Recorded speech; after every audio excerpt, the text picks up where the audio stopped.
Everybody, welcome back to my channel, Wife Mother Me.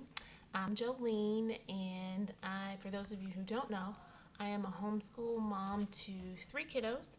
Um, our son is 7, our oldest daughter just turned 5, and our younger daughter will be 2 in May. So that's where we are. So this is our first year homeschooling, and I should mention that our son did 1 year in public school before we brought him home for homeschooling. So these are kind of like 7 things I wish I knew before I started. And it's just after 1 year, so I'm by no means an expert, but I have been able to take this school year to really learn my children as learners, and to our homeschool looks a bit different than it did at the beginning of the year because you live and you learn, and it takes a little while to get settled in to a routine, to what your kids like. So these are just 7 things that I think would have benefited me if I were just starting out. So number 1, wrote them down, I have notes. So number 1, I would have let my son unschool by not imposing a schedule right away. So I say that to say that I'm just repeating myself. Sorry about that. But it's what I mean about unschool. So he had a summer break. So he actually started kindergarten in August, skipped kindergarten by September. They had him in first grade. Okay, so he finished his first grade year out here in Texas. Then he had the summer, and then we started homeschool. But I think I would have not imposed a school schedule on him.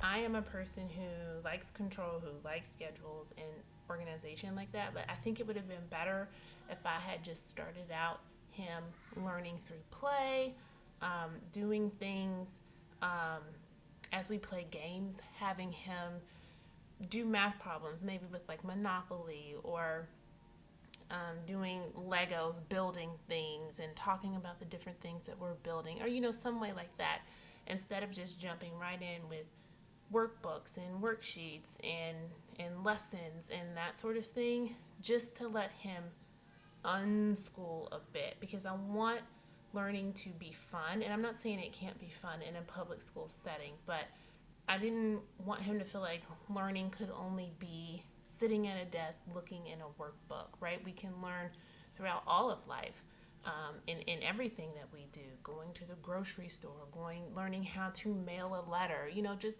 whatever it may be, going outside for nature walks, whatever it may be. So I think if I had to do it over, I would have taken this year to be a little more unstructured before moving into more structure, because I do think the older they get, especially, there has to be a little more structure because there are certain things they have to learn.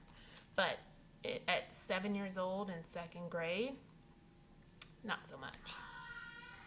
All right, number 2, I would have made sure to have a homeschool group kind of in place for when the school year started. So it takes time to develop those relationships and to find a homeschool group that you would be comfortable in. I just wish I would have started my search over the summer rather than waiting until we actually started homeschooling, because a lot of the groups I know will have play dates, and so they'll let you come to those play dates for free, because some homeschool groups will have like maybe an annual fee just for like insurance purposes or field trips or something. Not all of them, but some of them. But they let you come. They're like, okay, hey, yeah, we have play dates once a week or twice a week. Come to one and just kind of see how you jive with the group. I wish I would have started that over the summer, so that in the beginning, when our school year started in August of last year in 2019, then that would have already been set in place, instead of us taking those first few months trying to fill that out, as well as being new homeschoolers. So there was just a lot of new stuff happening.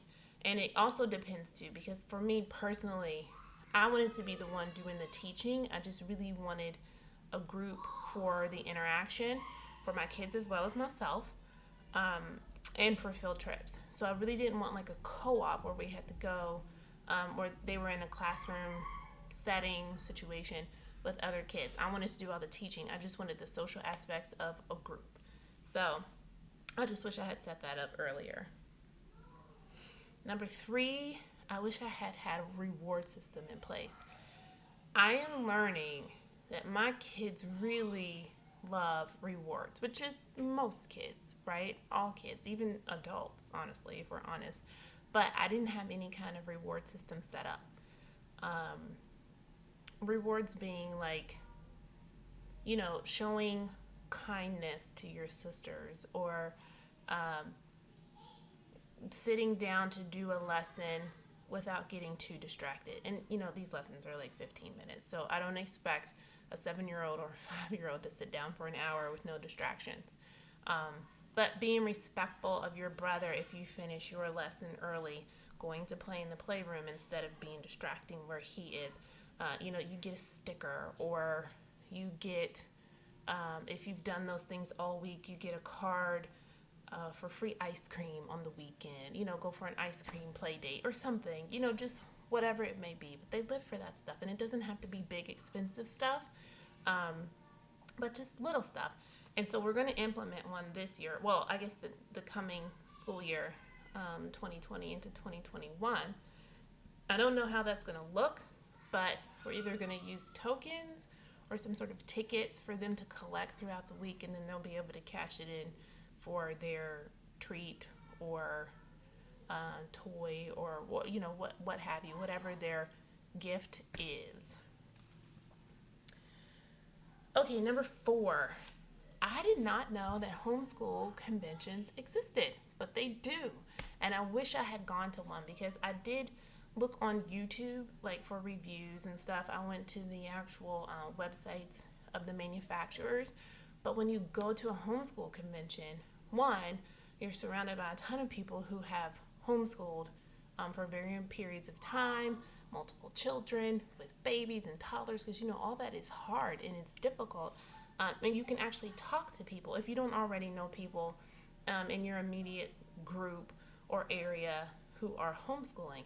But also, you can put your hands on the curriculum. You can look through it. You can flip through it, because it's one thing to watch the YouTube videos, which are super helpful about, comparing one curriculum to another, or doing flip throughs. All those things were really, really helpful.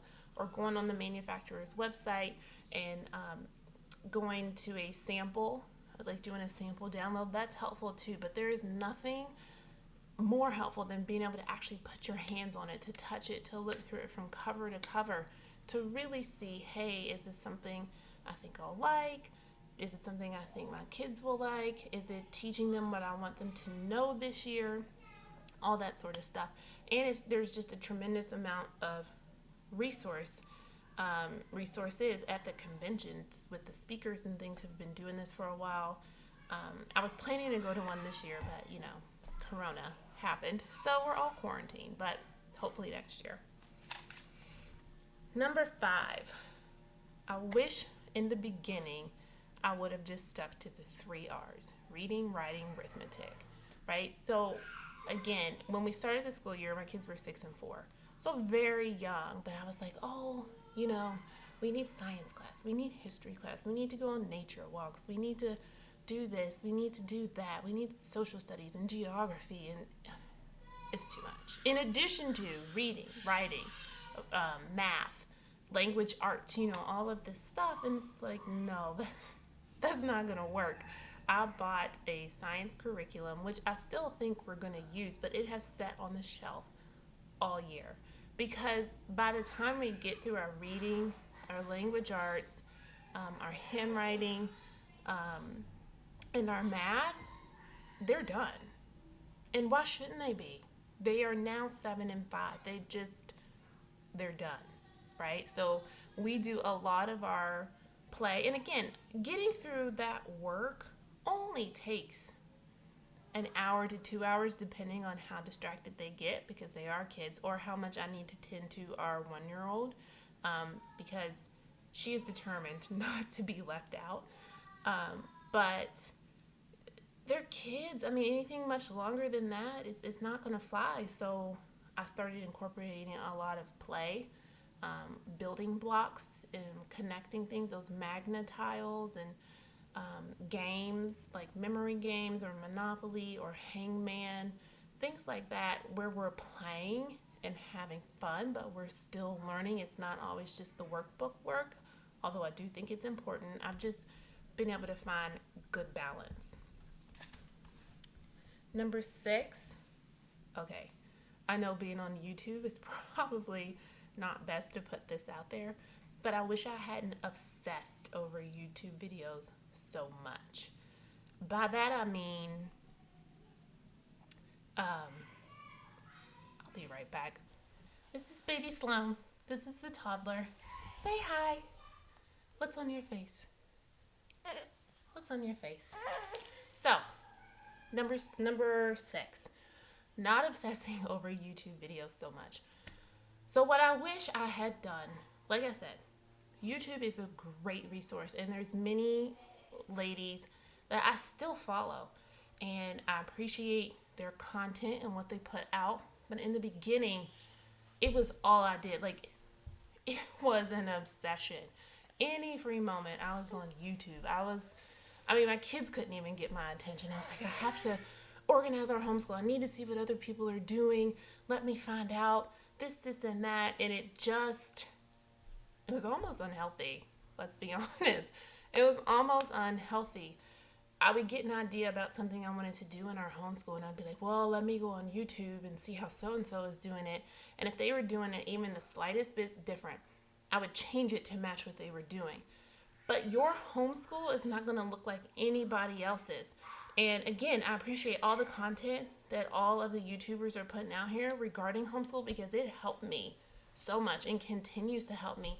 But at the same time, it's okay if I do something different, because my kids are not their kids and I'm not them, right? So our homeschool needs to reflect our household, our children, and me as their teacher. So I'm not saying don't use YouTube. I hope you get that. I'm not saying don't use it. I'm just saying being obsessive and thinking that you can't come up with your own ideas or your own way of doing something, that you have to do it exactly as somebody else is doing it. Give yourself some grace. That's all. Number 7, I wish I had bought used curriculum, okay? I didn't even know that was a thing. I did not know that was a thing. I used to cloth diaper, and I used to buy used cloth diapers all the time. But when it came to homeschooling and buying curriculum, I never even thought to go out there and see if there were Facebooks for used curriculum.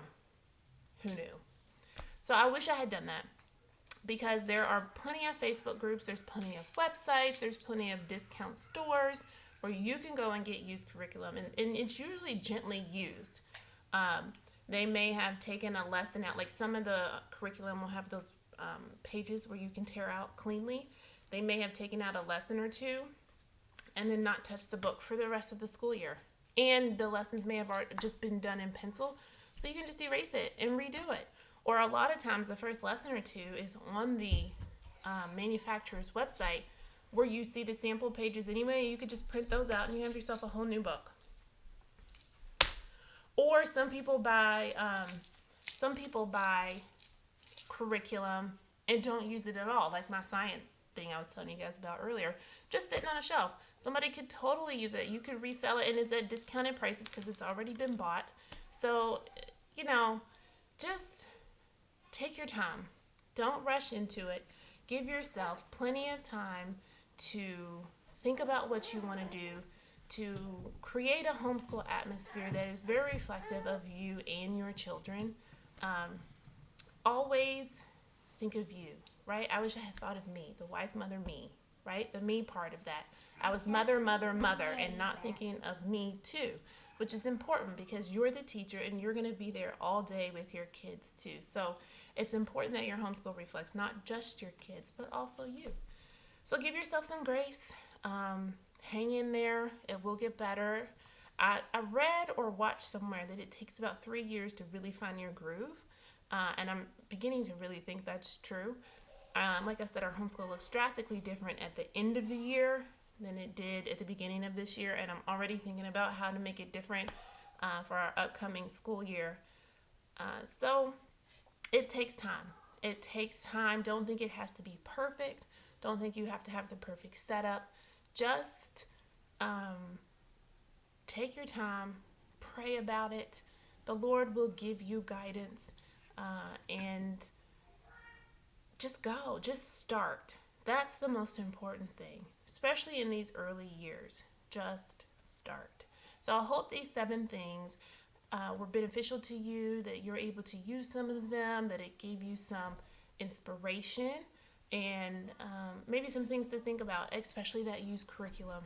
Do that, please. You can save a ton of money, because homeschool doesn't have to be expensive, but depending on what programs you choose or curriculum you choose, it can get up there. So try out the used stuff first. See if you like it. All right, guys, take care. Looks like I'm going to be reading books right now. Thanks for watching. See you later. Bye.